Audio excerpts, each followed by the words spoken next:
নমস্কার এভরিওয়ান, সবাই ওয়েলকাম করছে নতুন একটি রেসিপি দেখার জন্য। আশা করি আপনারা সবাই ভালো আছেন এবং সুস্থ আছেন। আজকে ভাত দিয়ে একটা নতুন ধরনের রেসিপি নিয়ে আসলাম। ভাত দিয়ে যে এত সুন্দর একটা রেসিপি তৈরি করা যায় হয়তোবা না দেখলে বিশ্বাস করা যাবে না। কোনো রকম ঝামেলা করতে হবে না, সহজ পদ্ধতিতে তৈরি করা যাবে। ভাতের এই রেসিপিটি আপনারা একবার তৈরি করে খেলে বারবার কিন্তু খেতে ইচ্ছে করবে। এবার আসি মূল রেসিপিতে, আশা করি ভালো লাগবে। এখানে আমি 1 বাটি ভাত নিলাম। এই ভাতটা দুপুরের বেঁচে যাওয়া ছিল, তবে আপনারা চাইলে গরম ভাত দিয়েও তৈরি করে নিতে পারেন। এরপরে লাগবে চাল। আমি এখানে 100 গ্রাম চাল আগে থেকেই ভিজিয়ে রেখেছিলাম, তবে এটা আতপ চাল। আতপ চালটা হলে সবচেয়ে বেশি ভালো হবে। চালের পরিমাণটা আরও কম দিলেও সমস্যা নেই, তবে এখানে আমি 100 গ্রাম চাল ব্যবহার করব। আর আতপ চালটা আপনাদের কাছে একান্তই না থাকলে সেক্ষেত্রে কিন্তু সিদ্ধ চালটাই ব্যবহার করতে পারেন, তবে চালের পরিমাণটা সামান্য পরিমাণ হলেও ব্যবহার করতে হবে। এবার চাল এবং ভাতটা ব্লেন্ডারে খুব ভালোভাবে একটা পেস্ট তৈরি করে নেব। আর এখানে আমি পুরো 1 বাটি ভাতেই ব্যবহার করব।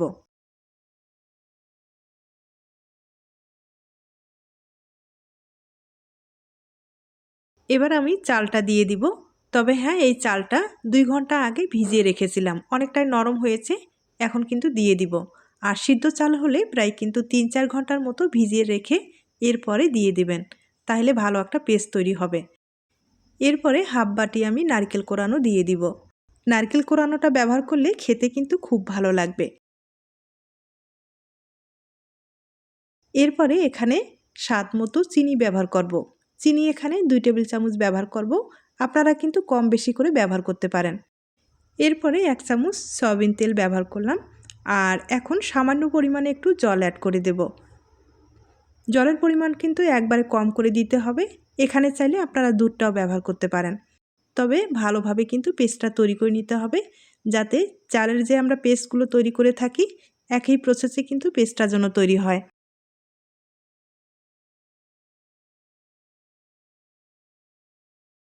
ভাতের পেস্টটা আমি খুব ভালোভাবে তৈরি করে নিলাম। আর দেখতেই পাচ্ছেন কতটা সুন্দরভাবে কিন্তু পেস্টটা আমি তৈরি করে নিলাম।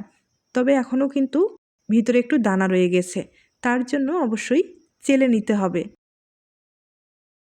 তবে একবারেই যদি ভালোভাবে ব্লেন্ড করা যায় সেক্ষেত্রে চেলে নেওয়ার কোনো দরকার হবে না। আর আমার কিন্তু ভিতরে দানাটা রয়ে গেছে, তার জন্য চেলে নিব। একটা চালনির সাহায্যে ভালোভাবে চেলে নিব।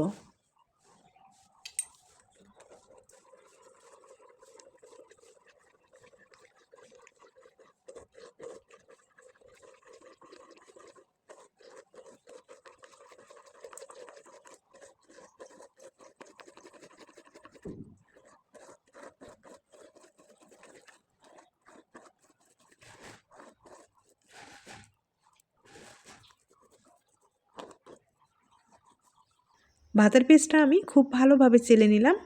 আর এখন কিন্তু কোনো রকম দানা নেই, দেখতেই পারছেন। এরপরে যেটা করতে হবে, এখানে ছোট চামচ দিয়ে 2 চামচ ময়দা ব্যবহার করব। ময়দার পরিবর্তে আটাও ব্যবহার করতে পারবেন, কোনো রকম সমস্যা নেই। আর সামান্য পরিমাণে একটু লবণ অ্যাড করে দিলাম। এবার হাতের সাহায্যে খুব ভালোভাবে বেটারটাকে ফেটিয়ে নিতে হবে। যত ভালোভাবে ফেটিয়ে নিতে পারেন ততটাই কিন্তু রেজাল্টটা ভালো আসবে। এখানে কিন্তু হ্যান্ড উইক্সের ব্যবহার করার দরকার নেই, হাতের সাহায্যেই বেটারটা খুব ভালোভাবে ফেটিয়ে নিতে হবে। তবে অনেকটাই ঘন মনে হচ্ছে, এখানে কিন্তু জলের পরিবর্তে আমি দুধ ব্যবহার করব। আর এটা কিন্তু গরম দুধ। এখানে ঠান্ডা দুধটা ব্যবহার করা যাবে না, বা জল ব্যবহার করলেও ঠান্ডাটা কিন্তু ব্যবহার না করাই ভালো। আর হালকা কুসুম যে গরম সেটা ব্যবহার করতে হবে, তাহলে বেটারটা ভালো একটা রেজাল্ট আসবে। এবার হাতের সাহায্যে খুব ভালোভাবে বেটারটাকে আমি ফেটিয়ে নিব। তবে একটু সময় নিয়ে ভালোভাবে ফেটিয়ে নিতে হবে।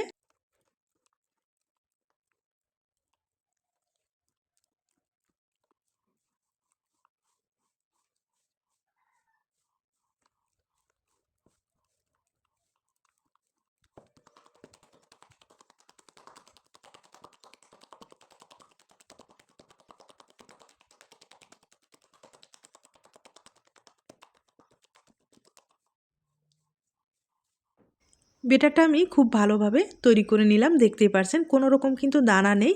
আর বেটারটা ঘনত্বটা হয়তো বা আপনারা দেখেও বুঝতে পেরেছেন। তবে এখন যেটা করতে হবে, একটা প্লেট দিয়ে আমি প্রায় 5 মিনিটের মতো একটু রেস্টে রেখে দিব। বেশি রাখার দরকার হবে না, 5 মিনিটের মতো রাখলেই হয়ে যাবে। আর 5 মিনিট পরে ফিরে আসলাম। দেখতেই পাচ্ছেন ব্যাটারটা কতটা সুন্দর হয়েছে, অনেকটাই কিন্তু ফুলে গেছে, হয়তো আপনারা দেখে বুঝতে পেরেছেন। এখন এখানে হাফ চামচ আমি বেকিং পাউডার ব্যবহার করব। এখানে কিন্তু বেকিং সোডা ব্যবহার করা যাবে না, বেকিং পাউডার ব্যবহার করতে হবে। আমি ছোট্ট চামচ দিয়ে হাফ চামচ ব্যবহার করলাম। এবার খুব ভালোভাবে মিশিয়ে নিতে হবে।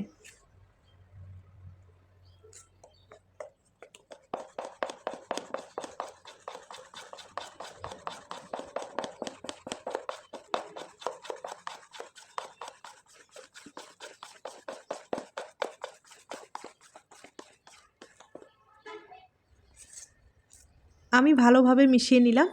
আর ঘনত্বটা আমি আবারও বলছি, হয়তো আপনারা দেখে বুঝতে পেরেছেন। এর চেয়ে পাতলাও করা যাবে না বা ঘনও তৈরি করা যাবে না।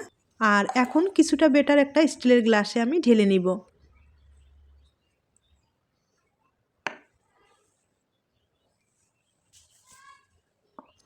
আমি কিছুটা বেটার গ্লাসে ঢেলে নিলাম। এখন কিন্তু ভেজে নিতে হবে। আর কড়াইয়ে আগে থেকেই তেলটা হালকা আঁচে গরম করে নিলাম। আরেকটা ছোট স্টিলের বাটি নিলাম, কারণ এই বাটিতে আমি পিঠাগুলো তৈরি করে নেব। তাহলে প্রত্যেকটা পিঠাই কিন্তু সমান হবে, দেখতে ভালো লাগবে। আর সরাসরি যদি আপনারা তেলে ছেড়ে দেন সেক্ষেত্রে কিন্তু পিঠাটা আঁকা বাঁকা হতে পারে। তবে আপনারা চাইলে পিঠাটা কিন্তু বড় ছোট করে তৈরি করে নিতে পারেন। সেক্ষেত্রে বাটিটা একটু বড় নিতে পারেন, বা ছোট তৈরি করলে বাটিটা কিন্তু ছোট ব্যবহার করতে পারেন। আর দেখতেই পাচ্ছেন কতটা সহজভাবে এই বাটিতে পিঠাটা তৈরি করা যায়। ভাতের পিঠা অনেক নরম হয়ে থাকে, তাই আপনারা বাটিতেই কিন্তু ব্যবহার করতে পারেন। আর যখন তেলে সরাসরি ছেড়ে দেবেন তখন কিন্তু এই যে গোল শেপটা সেটা আসবে না, আঁকা বাঁকা হয়ে যেতে পারে। তাই একটা বাটি ব্যবহার করলে সবচেয়ে বেশি ভালো হবে। আর পিঠাগুলো আপনারা চাইলে কিন্তু লাল লাল করেও ভেজে নিতে পারেন, তবে হালকা আছে ভেজে নেওয়ার চেষ্টা করবেন। ভাতের পিঠা তাড়াতাড়ি কিন্তু কালারটা চলে আসবে, তাই হালকা আছে এই কাজটা কিন্তু করে নিতে হবে। একটা পিঠা কিন্তু হয়ে গেল, দেখতেই পারছেন। এখন এই পিঠাটাও কিন্তু আমার হয়ে গেছে। আর বাটি থেকে খুব তাড়াতাড়ি পিঠাটা আলাদা হয়ে যায়, দেখতেই পারছেন। কোনোভাবে কিন্তু লেগে যাওয়ার চান্স নেই। তাছাড়া আমি আবারও বলবো, আপনারা যদি পিঠাটা ভালো শেপ নিয়ে আসতে চান, মানে গোল শেপ নিয়ে আসতে চান, সেক্ষেত্রে কিন্তু বাটি ব্যবহার করতে হবে। আর হালকাভাবে একটু তেল ছড়িয়ে দিলে পিঠাটা একবারে বলের মতো ফুলবে।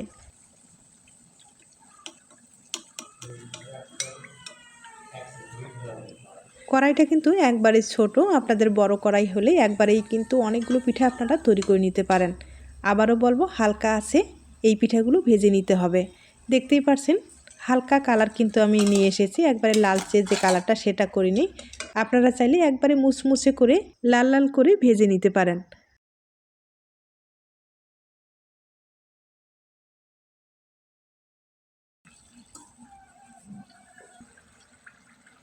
পিঠাগুলো দেখতেই পারছেন কতটা সুন্দরভাবে ফুলে উঠেছে, কোনো রকম কিন্তু সমস্যা হয়নি।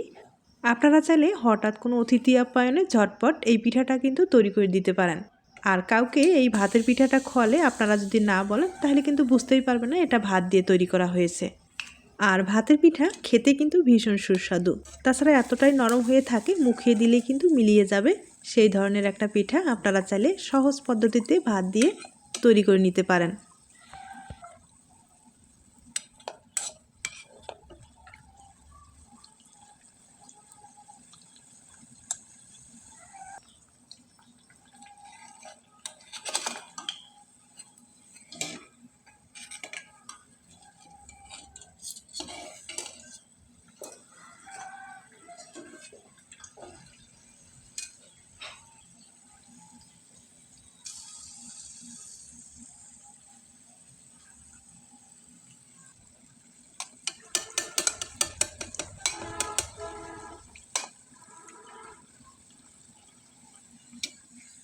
আমি আপনাদের কয়েকটা পিঠা ভেজে দেখিয়ে দিলাম, তবে আমি দুই ধরনের পিঠা ভেজে নিলাম। একটা হালকা করে ভেজে নিলাম, আর একটা একবারে লাল লাল করে মুচমুচে করে ভেজে নিলাম।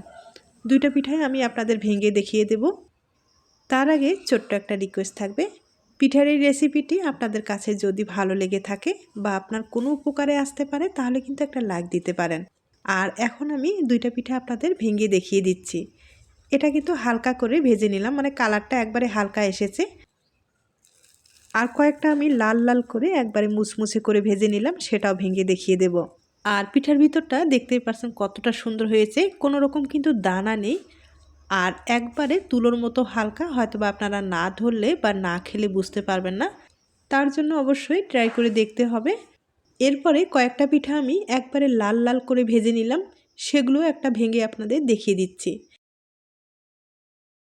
প্রত্যেকটা পিঠাই কিন্তু খুব সুন্দর মতো ফুলেছে, দেখতেই পারছেন, কোনো রকম কিন্তু আঁকা বাঁকা হয়নি। আবারও বলবো, অবশ্যই এই পিঠাটা একবার হলেও ট্রাই করে দেখতে পারেন।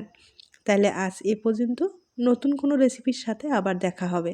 সবাই ভালো থাকবেন, সুস্থ থাকবেন এবং নিরাপদে থাকবেন।